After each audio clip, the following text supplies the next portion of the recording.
Hola, ¿qué tal? Tenga un excelente día, tarde o noche. Mi nombre es Ricardo Tonalmit Pacheco Vicente.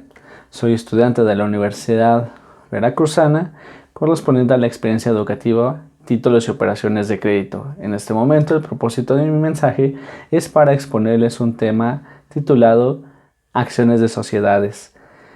Asimismo, sobre los bonos, primeramente definiremos qué son las acciones de sociedades.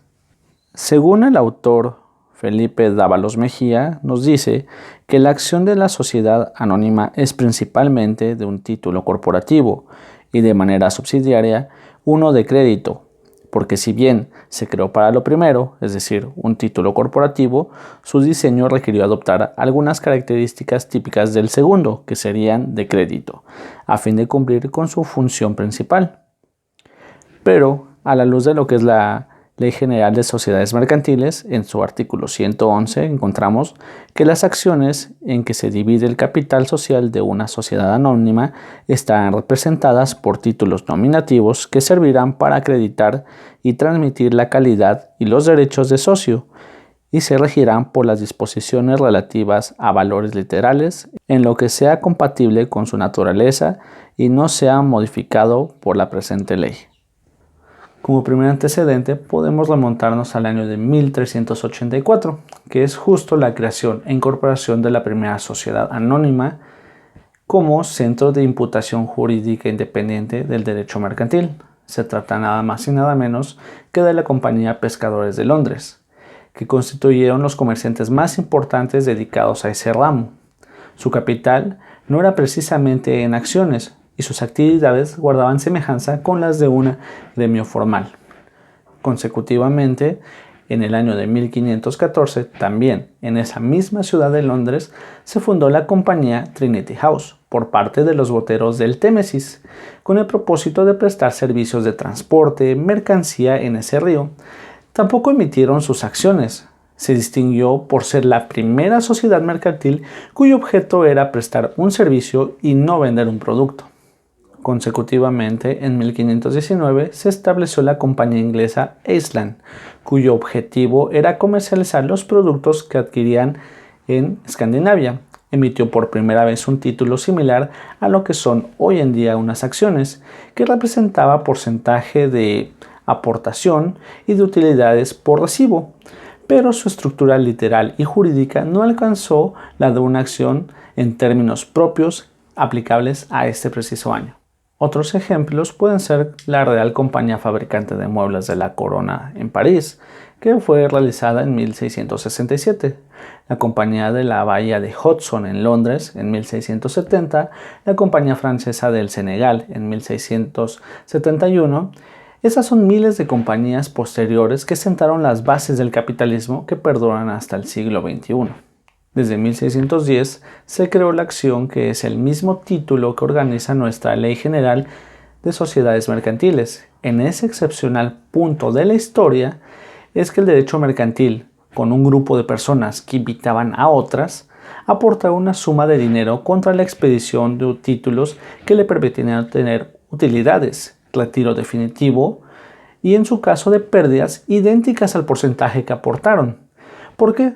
Porque poseen dinero ocioso que realmente no usaban y que les rendía dividendos inferiores a los que podían obtener con esta práctica. Estas acciones eran transmisibles, no porque así se hayan diseñado, sino porque en la práctica permitió a los creadores ver que en el momento justo de la fundación habían personas que no podían invertir justo en ese mismo momento, y asimismo no deseaban esperar a que otros barcos armados partieran rumbo a la expedición y regresaran, porque solo entonces podían recibir sus utilidades. Un conjunto de comerciantes detectaron que la reunión de cientos de cantidades pequeñas podían compactarse en una sola empresa, una cantidad enorme como resultado que permitía realizar negocios de esa magnitud, pero minimizando el riesgo de la pérdida de los que quisieran confiar en su dinero a ese grupo de excelentes comerciantes. Todo esto del derecho de intereses en un papel que además se podía transmitir. En cuanto a su funcionamiento o empleabilidad, la acción es un título de crédito en la medida en que a. Es el documento necesario para ejercitar los derechos literales consignados en aquella, aunque no de manera cambiaria, sino corporativa. Está destinada a circular. Es un documento literal que incorpora diversidad de derechos, aunque no idénticos a los de la letra, el cheque o el pagaré.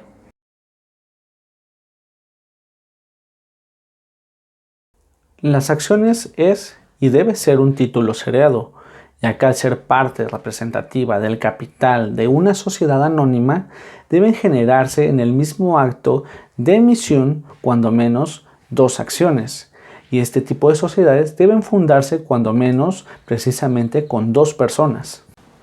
Artículo 87. Sociedad anónima es la que existe bajo una denominación y se compone exclusivamente de socios, cuya obligación se limita al pago de sus acciones, según la Ley General de Sociedades Mercantiles. Asimismo, las acciones deben y tienen que ser documentos registrables porque desde 1983 todas las acciones de las sociedades anónimas deben ser nominativas y en consecuencia todas deben inscribirse en el libro respectivo de acciones que la empresa lleve al efecto.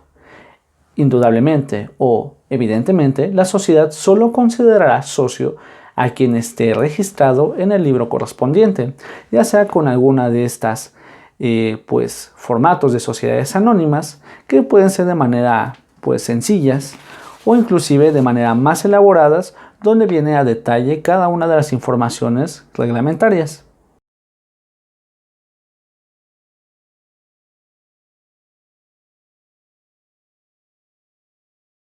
Según el artículo 128 de la Ley General de Sociedades Mercantiles, las sociedades anónimas tendrán un registro de acciones que contendrá, en primera instancia, el nombre, la nacionalidad y el domicilio de los accionistas y la indicación de las acciones que le pertenezcan, expresándoselas en número, series, clases y demás particularidades.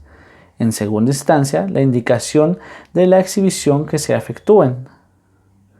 En tercero, la transmisión que se realicen en los términos que prescribe el artículo 129 de esta misma ley. La existencia de una acción se origina en la constitución de la sociedad anónima. Para que funcione es necesario fundar todo el capital, que solo puede representarse en acciones, pero deben señalar que una acción también puede crearse posterior a la construcción de la sociedad. Esto es, cuando aumenta el capital de una sociedad anónima constituida. En virtud de la constitución de una sociedad anónima, siempre es una escritura pública. De modo simultáneo se originan 2 centros de imputación interdependientes. Por una parte, se da vida a una nueva persona moral, es decir, una nueva empresa, y por otra se crean los estatutos personalísimos de socios, que son derechos y obligaciones que cada uno de los fundadores tienen en ambos casos, como consecuencia de la firma de la Constitución. Esto evidentemente son llamados por algunos como contrato social y por otros un acta constitutiva, que legalmente recibe el nombre de estatutos, según el artículo 6 del último párrafo de la Ley General de Sociedades Mercantiles, en la cual también nos dice que el vínculo de una unión entre la nueva persona moral y sus fundadores es el eje a través del cual los socios ejercitan sus derechos y la sociedad lo reconoce de igual forma, según Castrillón Luna. Para ejercitar uno de los derechos más importantes contenidos en el título, que es el cobro de dividendos, es necesario exhibir o entregar otro título accesorio denominado cupón, que también es literal, incorporado. Como el cupón existe otros títulos de crédito, accesorios de la acción o subtipos de la acción societaria ordinaria, pero cuya difusión es menor porque su utilidad solo es para negocios singulares, especializados y que en consecuencia son raros en la práctica, porque no solamente es el canje, sino que es la negociación a futuras prestaciones. Dentro del título de acciones que ampara el número precisamente de acciones de una sociedad anónima, podemos encontrar que se encuentra una parte donde dice liberado, sí o no, es decir, que se encuentran completamente pagadas al 100%. En cuanto a fecha, se refiere a la fecha de inscripción. La duración generalmente es anotada en años, puede ser de manera indefinida o también colocar 52 años, por ejemplo. A fojas, con número y letra, porque en ocasiones este tipo de documentos traen más de mil fojas los actos de las sociedades, el volumen y el libro con letra en el cual se encuentra inscrito. La fecha de emisión, en la que se emite el documento, no cuando se constituyó, sino en su emisión. Nombre y firma de la persona que funge como administrador único, el presidente y secretario del consejo administrativo. Por lo general no lleva la firma de un accionista. En cambio, en la cuponera se canjean cuando se publica en un periódico o medio de mayor circulación las convocatorias de canje para dicha empresa. Dentro de estos mismos títulos de acciones se encuentra lo que es el bono del fundador, que a la luz de la ley podemos encontrar en el artículo 106 de lo que es la Ley General de Sociedades Mercantiles, que dice: para acreditar la participación a que se refiere el artículo anterior, se expedirán títulos excepcionalmente denominados bonos de fundador, sujetos a las disposiciones de los artículos siguientes.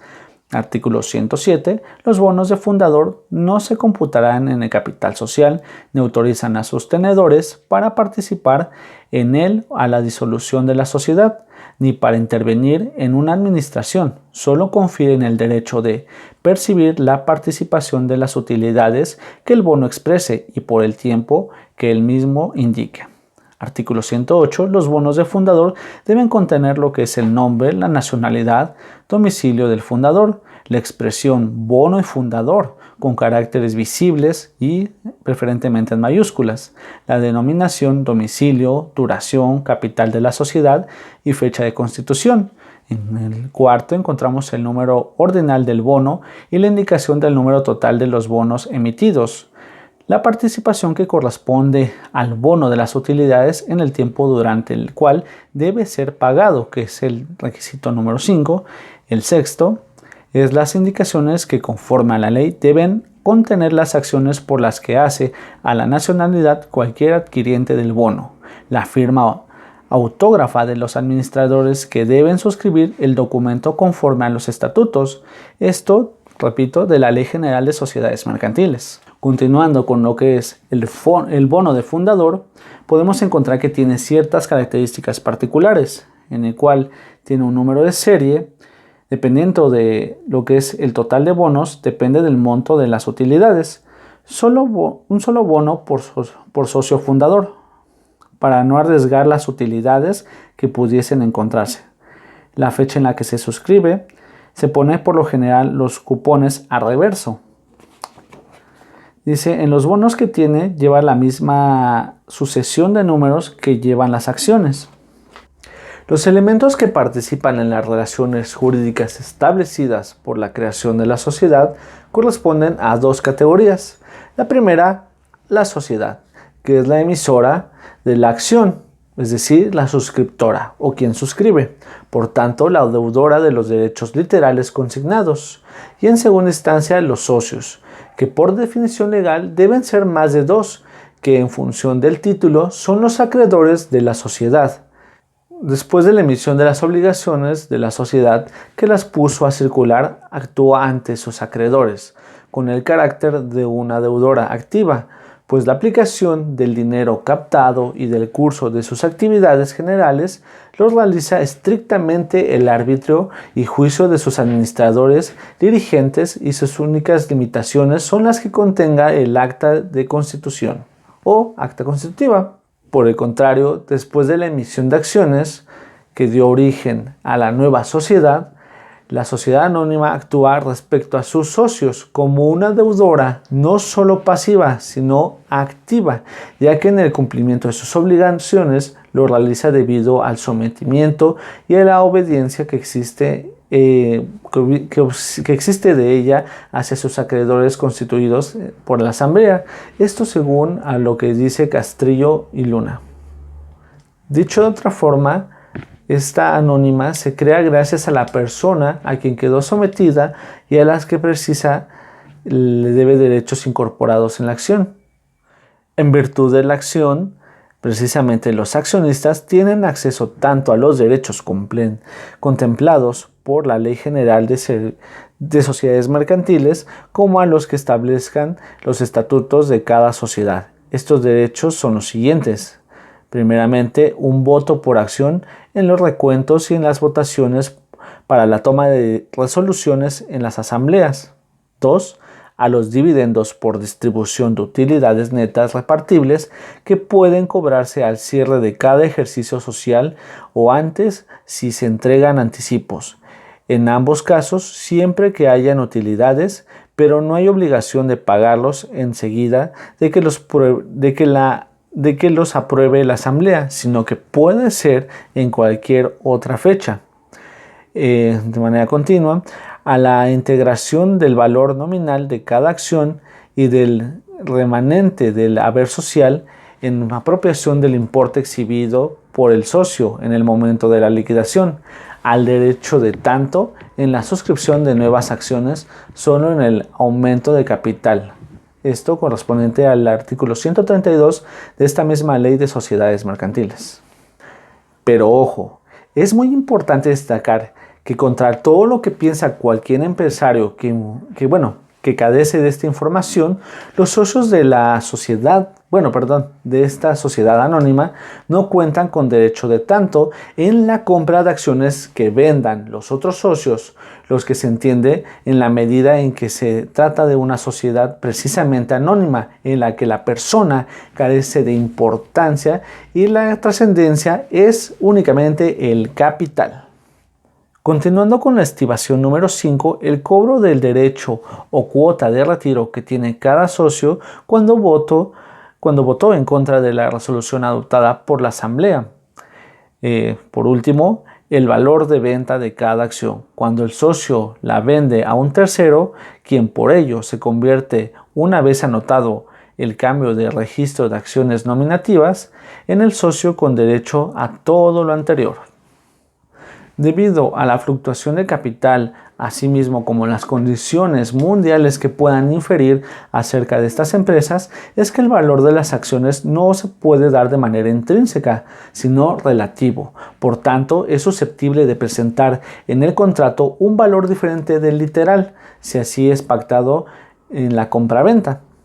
La legitimación del accionista, indispensable para el ejercicio de cualquiera de estos derechos, se realiza mediante el sistema de registro y, por supuesto, no es suficiente que se exhiba el estatuto en los que se indique socio como tal para probar su carácter, sino más bien es suficiente para acreditar el carácter de socio, que está exhibida en los certificados provisionales mientras que se expiden los definitivos. Esto correspondiente a lo que dice el licenciado Carlos Felipe Dávalos Mejía. Continuando bajo este mismo orden de ideas, la sociedad solo considera como dueño de la acción, es decir, lo considera prácticamente socio, al que está inscrito en el libro de acciones nominativas, que se debe llevar a fin de un control de la tenencia de las acciones. Por ejemplo, el artículo 129 nos dice: la sociedad considera como dueño de las acciones a quien aparezca inscrito como tal en el registro a que se refiere el artículo anterior. A este efecto, la sociedad deberá inscribir a dicho registro, a petición de cualquier titular, la transmisión que se efectúa, el artículo 129 de la Ley General de Sociedades Mercantiles. Asimismo, el título accesorio a la acción, denominado cupón, concede al dueño de la acción, título principal, el derecho a cobrar los dividendos de la sociedad que haya rendido en el ejercicio anual. Artículo 127 de la misma Ley de Sociedades Mercantiles. Los títulos de las acciones llevarán adheridos cupones que se desprenderán del título y que se entregan a la sociedad contra el pago de dividendos o intereses. Los certificados provisionales podrán tener también cupones, según el artículo 127.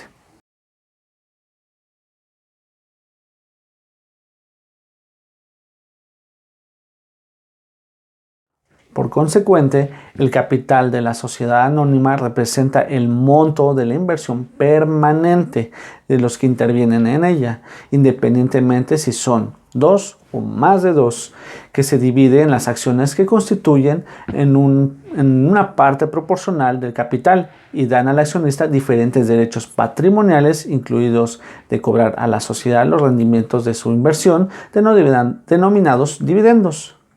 Este se origina en las ganancias de la empresa y es a su vez la cuota por acción que tiene derecho a recibir el accionista de la utilidad distribuible que se obtiene periódicamente en el monto de las ganancias entre el total de las acciones.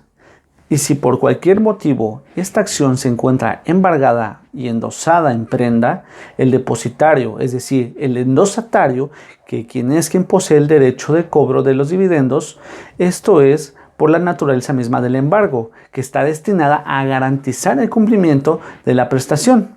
Hay sociedades anónimas que, debido a las necesidades particulares de los accionistas o incluso por el número extenso de estos, emiten una gran cantidad de acciones, a tal grado que algunas llegan a ser miles, lo que significa que el accionista que tuviere una cantidad importante de acciones debería transportar y custodiar, lo cual no es una tarea sencilla, un enorme paquete de papeles en que cada operación en que fuera necesario exhibirlos, por ejemplo, ya sea para el cobro o para, pues para señalar que él es el que ostenta esta calidad de accionista. Es decir, por esta razón, entre otras, la Ley General de Sociedades Mercantiles determina que las acciones están legítimamente representadas por otros títulos más que por la manera ficticia, es decir, incorporan a las acciones cuyos números se especifican en su texto.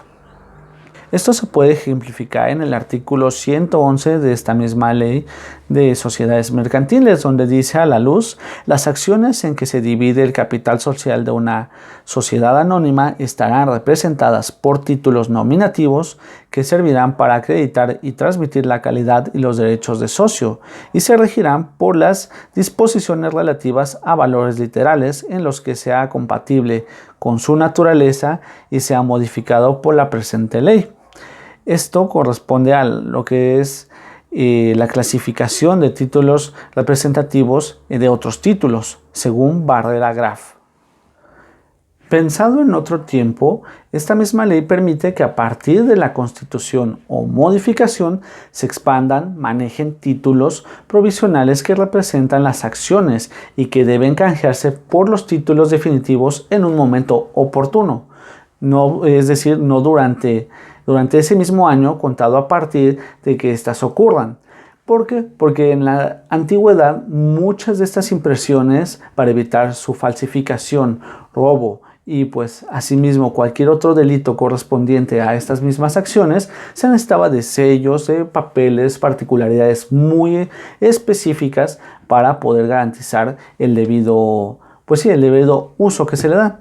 Hoy en día contamos con tecnologías mucho más avanzadas, tanto digitales como en imprenta, para que esto se pueda reducir al mínimo tiempo. Esto, como se los comento, se encuentra en el artículo 124, que dice: los títulos representativos de las acciones deberán estar expedidos dentro de un plazo que no exceda de 1 año, contado a partir de la fecha del contrato social o de la modificación de este, en que se formalice el aumento de capital. Mientras se entregan los títulos, podrán expedirse certificados provisionales que serán siempre nominativos y que deberán canjearse por los títulos en su oportunidad. Artículo 124. Durante este tiempo, permitirá al socio ejercer los derechos que se le correspondan de acuerdo con las acciones que suscribió, como si exhibiera las acciones normales o originales. En título se llama certificado provisional. Esto ha sido todo por mi parte. Les agradezco infinitamente que hayan prestado atención y sobre todo el favor de su asistencia. Muchas gracias, que pasen un excelente día y manténganse a salvo. Dios les bendice.